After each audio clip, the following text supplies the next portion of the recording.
Hi guys, I'm Quinn Marie with Red Carpet Report. We are here at the Nokia Theatre for the 66th Annual Creative Arts Emmys. We're going to be speaking with some of the presenters as well as some of the nominees.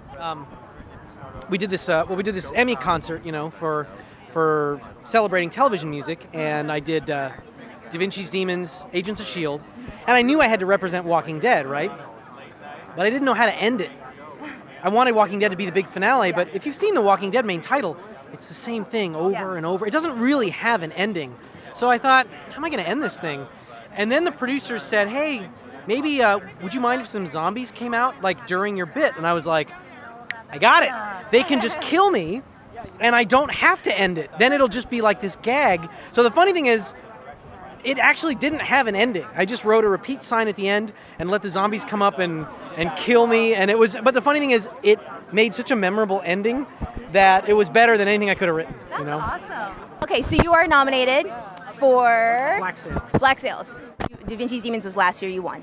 Yes, I did. Okay, congratulations on that. Thank you. So how was it to be nominated? Hear about your nomination? It was amazing. I mean, I really was not. I mean, I'm never expecting it, but this year especially, doing a bizarre, little dark, gritty pirate drama. It really was not the kind of thing that I thought would be recognized by the Academy. So I was just tremendously honored and really surprised. When you got the premise of the show, were you kind of like pirate show? Is that something? That was my first instinct when the showrunner John Steinberg called me. He and I had worked together on a show called Human Target, which trivia was my first Emmy nomination, was the main title for his show. And that was a big John Williams meets Jerry Goldsmith swashbuckling adventure. So when that guy who made that show called me and said we're doing a pirate show, the first thing I thought was, are we going to do that kind of music again? That's been done to death. And he told me no, that he didn't want to do that. He wanted to do something different.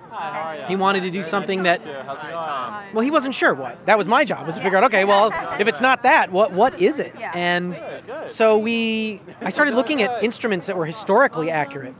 Instruments that would have existed in 1715, that you might have been able to take on a pirate ship at that time.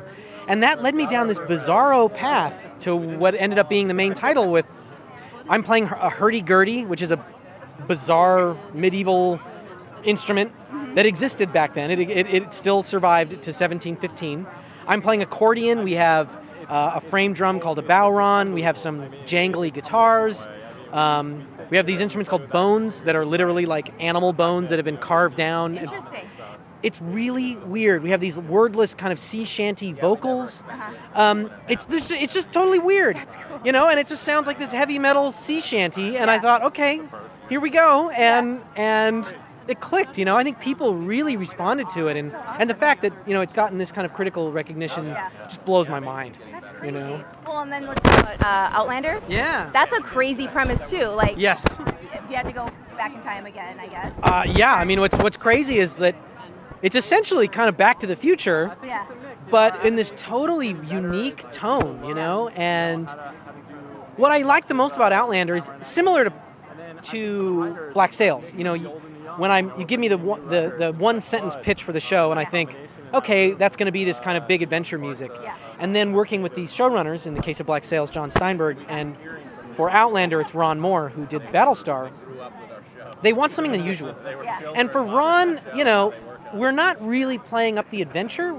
We're playing up the emotion. We're playing up those character arcs that are really the core of the show. And we get to bust out the bagpipes, which is cool. Nice. I've always wanted to do that. So it's really like a dream come true gig for me. Awesome. I'm totally serious. Okay. I'm saying this to all my friends. Over the years, I've encountered people and friends of mine that watch the show with their little kids, like 5 to 10, even 12.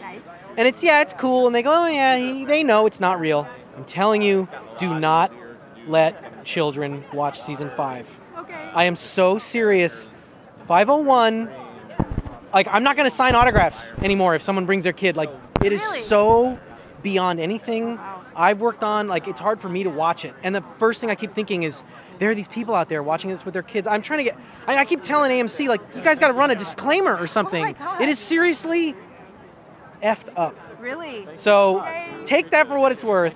It's a Totally. great experience for me to work on it, But I'm like telling everybody, like, no joke, no, you can't let your kids watch it. That is so awesome. Thanks for watching, guys. Tell me you like this video by hitting like, and be sure to subscribe for more interviews, and leave me a comment with who you're rooting for the Primetime Emmys.